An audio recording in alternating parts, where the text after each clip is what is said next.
I'd like to tell you about the strangest secret in the world.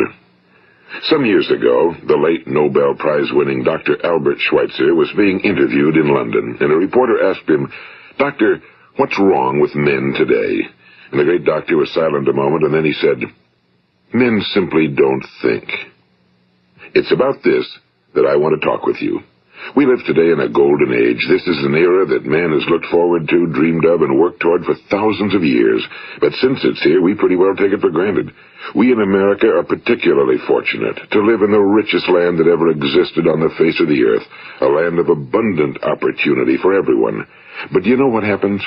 Well, let's take 100 men who start even at the age of 25. Do you have any idea what will happen to those men by the time they're 65? These 100 men who all start even at the age of 25 believe they're going to be successful. If you ask any one of these men if he wanted to be a success, he'd tell you he did. And you'd notice that he was eager toward life, that there was a certain sparkle to his eye, an erectness to his carriage, and life seemed like a pretty interesting adventure to him. But by the time they're 65, 1 will be rich. 4 will be financially independent. 5 will still be working. 54 will be broke. Now think a moment. Out of the 100, only 5 make the grade. Now why do so many fail? What has happened to the sparkle that was there when they were 25? What's become of the dreams, the hopes, the plans? And why is there such a large disparity between what these men intended to do and what they actually accomplished? When we say about 5% achieve success, we have to define success. And here's the best definition I've ever been able to find. Success is the progressive realization of a worthy ideal. If a man is working toward a predetermined goal and knows where he's going, that man is a success. If he's not doing that, he's a failure. Success is the progressive realization of a worthy ideal.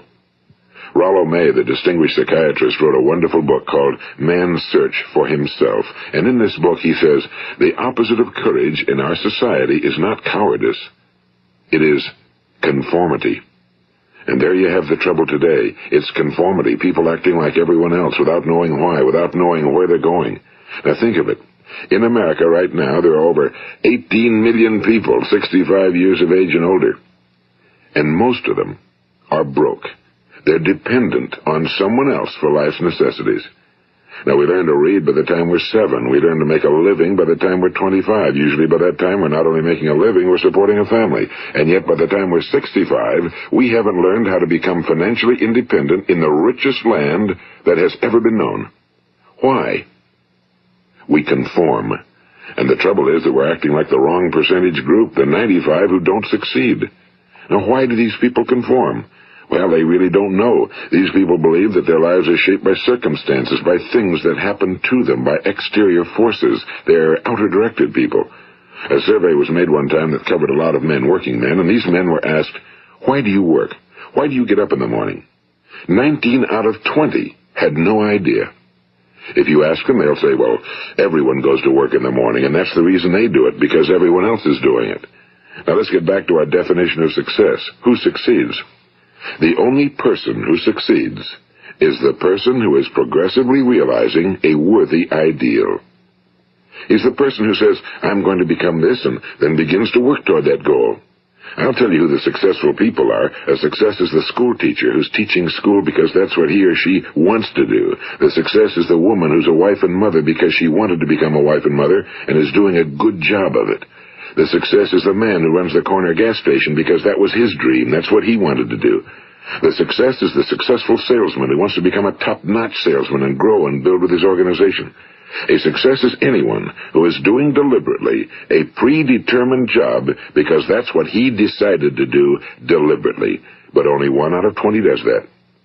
That's why today there isn't really any competition unless we make it for ourselves. Instead of competing, all we have to do is create. You know, for 20 years, I looked for the key which would determine what would happen to a human being. Was there a key I wanted to know which would make the future a promise that we could foretell to a large extent? Was there a key that would guarantee a person's becoming successful if he only knew about it and knew how to use it? Well, there is such a key, and I've found it. Have you ever wondered why so many men work so hard and honestly without ever achieving anything in particular, and others don't seem to work hard and yet seem to get everything? They seem to have the magic touch. You've heard them say that about someone. Everything he touches turns to gold. And have you ever noticed that a man who becomes successful tends to continue to become successful? And on the other hand, have you noticed how a man who's a failure tends to continue to fail? Well, it's because of goals. Some of us have goals, some don't. People with goals succeed because they know where they're going. It's that simple. Think of a ship leaving a harbor, and think of it with the complete voyage mapped out and planned. The captain and crew know exactly where it's going and how long it'll take. It has a definite goal. Now, 9,999 times out of 10,000, it will get to where it started out to get. Now, let's take another ship, just like the first, only let's not put a crew on it or a captain at the helm. Let's give it no aiming point, no goal, no destination. We just start the engines and let it go. I think you'll agree with me that if it gets out of the harbor at all, it will either sink or wind up on some deserted beach, a derelict. It can't go anyplace because it has no destination and no guidance, and it's the same with a human being. Take the salesman, for example. There's no other person in the world today with the future of a good salesman. Selling is the world's highest-paid profession, if we're good at it and if we know where we're going. Every company needs top-notch salesmen, and they reward those men. The sky's the limit for them. But how many can you find? Someone once said the human race is fixed, not to prevent the strong from winning, but to prevent the weak from losing. The American economy today can be likened to a convoy in time of war. The entire economy is slowed down to protect its weakest link, just as the convoy had to go at the speed that would permit its slowest vessel to remain in formation. That's why it's so easy to make a living today. It takes no particular brains or talent to make a living and support a family today. So we have a plateau of so-called security, if that's what a person's looking for. But we do have to decide how high above this plateau we want to aim. Now let's get back to the strangest secret in the world, the story that I wanted to tell you today. Why do men with goals succeed in life and men without them fail? Well, let me tell you something which, if you really understand it, will alter your life immediately. If you understand completely what I'm going to tell you from this moment on, your life will never be the same again. You will suddenly find that good luck just seems to be attracted to you. The things you want just seem to fall in line, and from now on you won't have the problems, the worries, the gnawing lump of anxiety that perhaps you've experienced before. Doubt, fear, well, they'll be things of the past. Here's the key to success and the key to failure. We become what we think about. Now let me say that again. We become what we think about. Throughout all history, the great wise men and teachers, philosophers and prophets have disagreed with one another on many different things. It's only on this one point that they are in complete and unanimous agreement. Listen to what Marcus Aurelius, the great Roman emperor, said. A man's life is what his thoughts make of it. Disraeli said this. Everything comes if a man will only wait. I've brought myself by long meditation to the conviction that a human being with a settled purpose must accomplish it, and that nothing can resist a will that will stake even existence for its fulfillment. Ralph Waldo Emerson said this, a man is what he thinks about all day long. William James said, the greatest discovery of my generation is that human beings can alter their lives by altering their attitudes of mind. And he also said, we need only in cold blood act as if the thing in question were real, and it will become infallibly real by growing into such a connection with our life that it will become real. It will become so knit with habit and emotion that our interest in it will be those which characterize belief. And he also said, if you only care enough for a result, you will almost certainly attain it. If you wish to be rich, you will be rich. If you wish to be learned, you will be learned. If you wish to be good, you will be good. Only you must then really wish these things, and wish them exclusively, and not wish at the same time 100 other incompatible things just as strongly. In the Bible, you read in Mark 9:23, if thou canst believe, all things are possible to him that believeth. My old friend Dr. Norman Vincent Peale put it this way, this is one of the greatest laws in the universe. Fervently do I wish I had discovered it as a very young man. It dawned upon me much later in life, and I found it to be one of the greatest, if not my greatest discovery outside of my relationship to God. The great law, briefly and simply stated, is that if you think in negative terms, you will get negative results. If you think in positive terms, you will achieve positive results. That is the simple fact, he went on to say, which is at the basis of an astonishing law of prosperity and success. In 3 words, believe and succeed. William Shakespeare put it this way: our doubts are traitors and make us lose the good we oft might win by fearing to attempt. George Bernard Shaw said, people are always blaming their circumstances for what they are. I don't believe in circumstances. The people who get on in this world are the people who get up and look for the circumstances they want, and if they can't find them, make them. Well, it's pretty apparent, isn't it? And every person who discovered this for a while believed that he was the first one to work it out. We become what we think about. Now, it stands to reason that a person who's thinking about a concrete and worthwhile goal is going to reach it, because that's what he's thinking about, and we become what we think about. Conversely, the man who has no goal, who doesn't know where he's going, and whose thoughts must therefore be thoughts of confusion and anxiety and fear and worry, becomes what he thinks about. His life becomes one of frustration and fear and anxiety and worry. And if he thinks about nothing, he becomes nothing. Now, how does it work?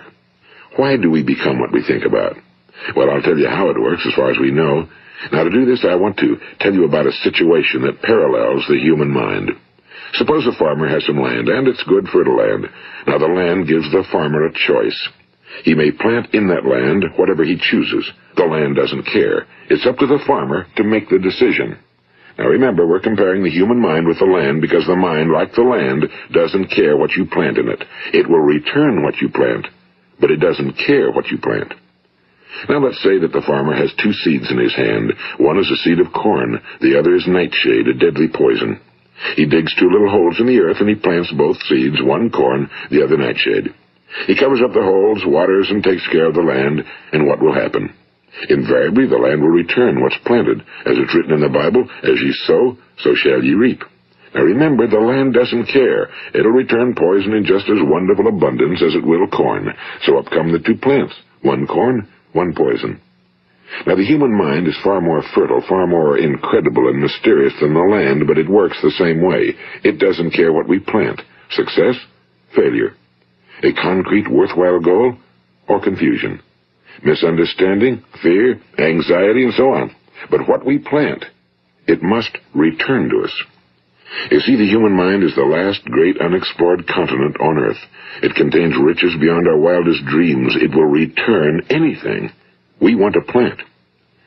Now, you might say, well, if that's true, why don't people use their minds more? Well, I think they figured out an answer to that one, too. Our mind comes as standard equipment at birth. It's free, and things that are given to us for nothing we place little value on. Things that we pay money for, we value. The paradox is that exactly the reverse is true. Everything that's really worthwhile in life came to us free.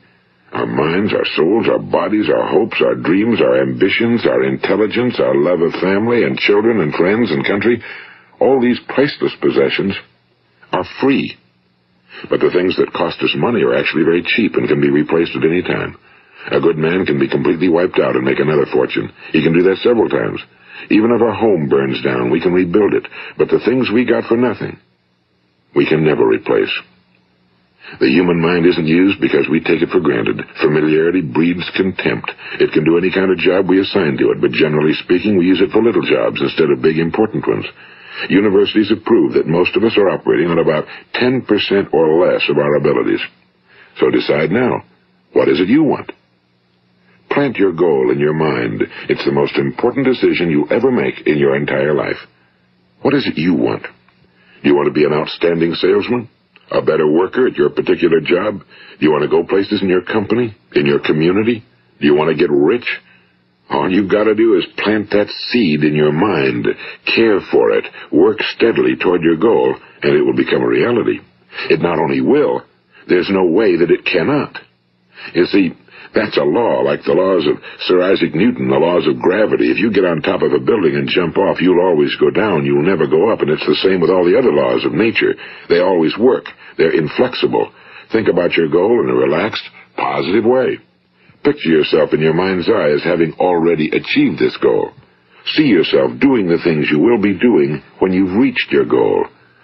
Ours has been called the phenobarbital age, the age of ulcers and nervous breakdowns and tranquilizers, at a time when medical research has raised us to a new plateau of good health and longevity. Far too many of us worry ourselves into an early grave trying to cope with things in our own little personal ways without learning a few great laws that will take care of everything for us. These things we bring on ourselves through our habitual way of thinking. Every one of us is the sum total of his own thoughts. He is where he is because that's exactly where he really wants to be, whether he'll admit that or not. Each of us must live off the fruit of his thoughts in the future, because what you think today and tomorrow, next month and next year, will mold your life and determine your future. You're guided by your mind. I remember one time I was driving through eastern Arizona, and I saw one of those giant earth-moving machines roaring along the road at about 35 miles an hour with what looked like 30 tons of dirt in it. A tremendous, incredible machine, and there was a little man perched way up on top with the wheel in his hands guiding it. And as I drove along, I was struck by the similarity of that machine to the human mind. Just suppose you're sitting at the controls of such a vast source of energy. Are you going to sit back and fold your arms and let it run itself into a ditch? Or are you going to keep both hands firmly on the wheel and control and direct this power to a specific, worthwhile purpose? It's up to you. You're in the driver's seat. You see, the very law that gives us success is a two-edged sword. We must control our thinking. The same rule that can lead a man to a life of success, wealth, happiness, and all the things he ever dreamed of for himself and his family. That very same law can lead him into the gutter. It's all in how he uses it, for good or for bad. This is the strangest secret in the world. Now, why do I say it's strange, and why do I call it a secret? Actually, it isn't a secret at all. It was first promulgated by some of the earliest wise men, and it appears again and again throughout the Bible, but very few people have learned it, understand it. That's why it's strange, and why for some equally strange reason it virtually remains a secret. I believe that you could go out and walk down the main street of your town and ask one man after another what the secret of success is, and you probably wouldn't run into one man in a month who could tell you. Now, this information is enormously valuable to us if we really understand it and apply it. It's valuable to us not only for our own lives, but the lives of those around us, our families, employees, associates, and friends. Life should be an exciting adventure. It should never be a bore. A man should live fully, be alive. He should be glad to get out of bed in the morning. He should be doing a job he likes to do because he does it well. One time I heard Grove Patterson, the great late editor-in-chief of the Toledo Daily Blade, make a speech, and as he concluded his speech, he said something I've never forgotten. He said, "My years in the newspaper business have convinced me of several things. Among them, that people are basically good, and that we came from someplace, and we're going someplace. So we should make our time here an exciting adventure. The architect of the universe didn't build a stairway leading nowhere." And the greatest teacher of all, the carpenter from the plains of Galilee, gave us the secret time and time again. As ye believe, so shall it be done unto you. I've explained the strangest secret in the world and how it works. Now, on this side, I want to explain how you can prove to yourself the enormous returns possible in your own life by putting this secret to a practical test. I want you to make a test that will last 30 days. It isn't going to be easy, but if you'll give it a good try, it will completely change your life for the better. Now, back in the 17th century, Sir Isaac Newton, the English mathematician and natural philosopher, gave us some natural laws of physics which apply as much to human beings as they do to the movement of bodies in the universe. And one of these laws is that for every action, there is an equal and opposite reaction. Simply stated, as it applies to you and me, it means we can achieve nothing without paying the price. The results of your 30-day experiment will be in direct proportion to the effort you put forth. To be a doctor, you must pay the price of long years of difficult study. To be successful in selling, and remember that each of us succeeds to the extent of his ability to sell. Selling our families on our ideas, selling education in schools, selling our children on the advantages of living the good and honest life, selling our associates and employees on the importance of being exceptional people. To, of course, the profession of selling itself. But to be successful in selling our way to the good life, we must be willing to pay the price. And what is that price? Well, it's many things. First, it's understanding emotionally, as well as intellectually, that we literally become what we think about, that we must control our thoughts if we're to control our lives.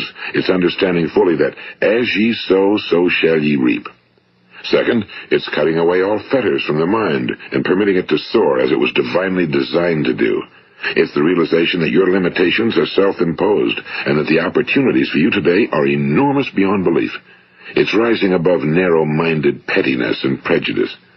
And third, it's using all your courage to force yourself to think positively on your own problem, to set a definite and clearly defined goal for yourself, to let your marvelous mind think about your goal from all possible angles, to let your imagination speculate freely upon many different possible solutions, to refuse to believe that there are any circumstances sufficiently strong to defeat you in the accomplishment of your purpose, to act promptly and decisively when your course is clear, and to keep constantly aware of the fact that you are, at this moment, standing in the middle of your own acres of diamonds, as Russell Conwell used to point out. And fourth, save at least 10% of every dollar you earn. It's also remembering that no matter what your present job, it has enormous possibilities, if you're willing to pay the price. Now let's just go over the important points in the price each of us must pay to achieve the wonderful life that can be ours. It is, of course, worth any price. 1. You will become what you think about. 2. Remember the word imagination and let your mind begin to soar. 3. Courage. Concentrate on your goal every day. 4. Save 10% of what you earn. And 5. Action. Ideas are worthless unless we act on them. Now, I'll try to outline the 30-day test I want you to make. Keep in mind that you have nothing to lose by making this test and everything you could possibly want to gain. There are 2 things that may be said of everyone. Each of us wants something, and each of us is afraid of something. I want you to write on a card what it is you want more than anything else. It may be more money. Perhaps you'd like to double your income or make a specific amount of money. It may be a beautiful home. It may be success at your job. It may be a particular position in life. It could be a more harmonious family. Each of us wants something. Now write down on your card specifically what it is you want. Make sure it's a single goal and clearly defined. You needn't show it to anyone, but carry it with you so that you can look at it several times a day.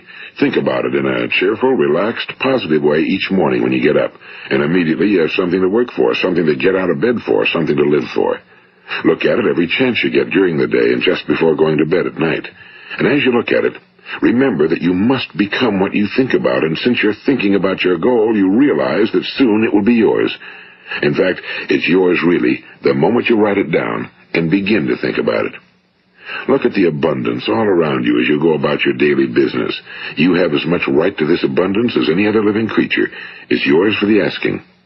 Now we come to the difficult part. Difficult because it means the formation of what is probably a brand new habit, and new habits are not easily formed. Once formed, however, it will follow you for the rest of your life. Stop thinking about what it is you fear. Each time a fearful or negative thought comes into your consciousness, replace it with a mental picture of your positive and worthwhile goal. And there will come times when you'll feel like giving up. It's easier for a human being to think negatively than positively. That's why only 5% are successful. You must begin now to place yourself in that group. For 30 days, you must take control of your mind. It will think about only what you permit it to think about. Each day for this 30-day test, do more than you have to do. In addition to maintaining a cheerful, positive outlook, give of yourself more than you've ever done before. Do this knowing that your returns in life must be in direct proportion to what you give. The moment you decide on a goal to work toward, you're immediately a successful person. You are then in that rare and successful category of people who know where they're going. Out of every 100 people, you belong to the top 5. Don't concern yourself too much with how you're going to achieve your goal. Leave that completely to a power greater than yourself. All you have to do is know where you're going. The answers will come to you of their own accord and at the right time. Remember these words from the Sermon on the Mount, and remember them well. Keep them constantly before you this month of your test. Ask, and it shall be given you. Seek, and ye shall find. Knock, and it shall be opened unto you. For every one that asketh receiveth, and he that seeketh findeth, and to him that knocketh it shall be opened. It's as marvelous and as simple as that. In fact, it's so simple that in our seemingly complicated world, it's difficult for an adult to understand that all he needs is a purpose and faith. For 30 days, do your very best. If you're a salesman, go at it as you've never done before, not in a hectic fashion, but with the calm, cheerful assurance that time well spent will give you the abundance in return you deserve and want. If you're a homemaker, devote your 30-day test to completely giving of yourself without thinking about receiving anything in return, and you'll be amazed at the difference it makes in your life. No matter what your job, do it as you've never done it before for 30 days. And if you've kept your goal before you every day, you'll wonder and marvel at this new life you've found. Dorothea Brand, the outstanding editor and writer, discovered it for herself and tells about it in her fine book, Wake Up and Live. Her entire philosophy is reduced to the words, act as though it were impossible to fail. She made her own test with sincerity and faith, and her entire life was changed to one of overwhelming success. Now, you make your test for 30 full days. Don't start your test until you've made up your mind to stick with it. You see, by being persistent, you're demonstrating faith. Persistence is simply another word for faith. If you didn't have faith, you'd never persist. If you should fail during your first 30 days, by that I mean suddenly find yourself overwhelmed by negative thoughts, you've got to start over again from that point and go 30 more days. Gradually, your new habit will form until you find yourself one of that wonderful minority to whom virtually nothing is impossible. And don't forget the card. It's vitally important as you begin this new way of living. On one side of the card, write your goal, whatever it may be. On the other side, write the words we've quoted from the Sermon on the Mount. Ask, and it shall be given you. Seek, and ye shall find. Knock, and it shall be opened unto you. Nothing great was ever accomplished without inspiration. See that during these crucial first 30 days, your own inspiration is kept at a peak. And above all, don't worry. Worry brings fear, and fear is crippling. The only thing that can cause you to worry during your test is trying to do it all yourself. Know that all you have to do is hold your goal before you. Everything else will take care of itself. Remember also to keep calm and cheerful. Don't let petty things annoy you and get you off course. Now, since making this test is difficult, some will say, why should I bother? Well, look at the alternative. No one wants to be a failure. No one really wants to be a mediocre individual. No one wants a life constantly filled with worry and fear and frustration. Therefore, remember that you must reap that which you sow. If you sow negative thoughts, your life will be filled with negative things. If you sow positive thoughts, your life will be cheerful, successful, and positive. Now, gradually, you will have a tendency to forget what you've heard on this recording. Play it often. Keep reminding yourself of what you must do to form this new habit. Gather your whole family around at regular intervals and listen to what's been said here. You know, most men will tell you that they want to make money without understanding the law. The only people who make money work in a mint. The rest of us must earn money. This is what causes those who keep looking for something for nothing or a free ride to fail in life. The only way to earn money is by providing people with services or products which are needed and useful. We exchange our time and our product or service for the other man's money. Therefore, the law is that our financial return will be in direct proportion to our service. Now, success is not the result of making money. Making money is the result of success, and success is in direct proportion to our service. Most people have this law backwards. They believe that you're successful if you earn a lot of money. The truth is that you can only earn money after you're successful. It's like the story of the man who sat in front of the stove and said to it, "Give me heat, and then I'll add the wood."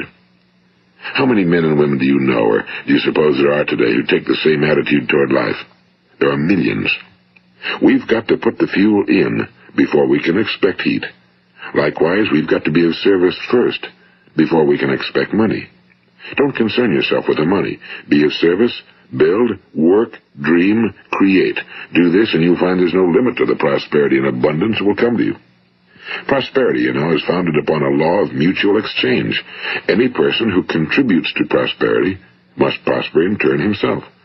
Sometimes the return will not come from those you serve, but it must come to you from someplace, because that's the law. For every action, there is an equal and opposite reaction. As you go daily through your 30-day test period, remember that your success will always be measured by the quality and quantity of service you render, and money is a yardstick for measuring this service. No man can get rich himself unless he enriches others. Now, there are no exceptions to a law.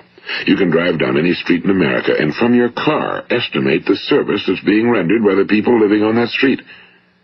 Had you ever thought of this yardstick before? It's interesting. Some, like ministers and priests and other devoted people, measure their returns in the realm of the spiritual, but again, their returns are equal to their service. Once this law is fully understood, any thinking person can tell his own fortune. If he wants more, he must be of more service to those from whom he receives his return. If he wants less, he has only to reduce his service. This is the price you must pay for what you want. If you believe you can enrich yourself by deluding others, you can end only by deluding yourself. It may take some time, but just as surely as you breathe, you'll get back what you put out. Don't ever make the mistake of thinking you can avert this. It's impossible. The prisons and the streets where the lonely walk are filled with people who tried to make new laws just for themselves. We may avoid the laws of man for a while, but there are greater laws that cannot be broken. An outstanding medical doctor recently pointed out 6 steps that will help you realize success. 1. Set yourself a definite goal. 2. Quit running yourself down. 3. Stop thinking of all the reasons why you cannot be successful and instead think of all the reasons why you can. 4. Trace your attitudes back through your childhood and try to discover where you first got the idea you couldn't be successful, if that's the way you've been thinking. 5. Change the image you have of yourself by writing out a description of the person you would like to be. And 6. Act the part of the successful person you have decided to become. The doctor who wrote those words is a noted West Coast psychiatrist, Dr. David Harold Fink. Do what the experts since the dawn of recorded history have told you must do. Pay the price by becoming the person you want to become. It's not nearly as difficult as living unsuccessfully. Make your 30-day test, then repeat it again, and each time it will become more a part of you until you'll wonder how you could ever have lived any other way. Live this new way, and the floodgates of abundance will open and pour over you more riches than you may have dreamed existed. Money? Yes, lots of it. But what's more important, you'll have peace. You'll be in that wonderful minority who lead calm, cheerful, successful lives. Start today. You have nothing to lose, but you have a whole life to win. This is Earl Nightingale, and thank you.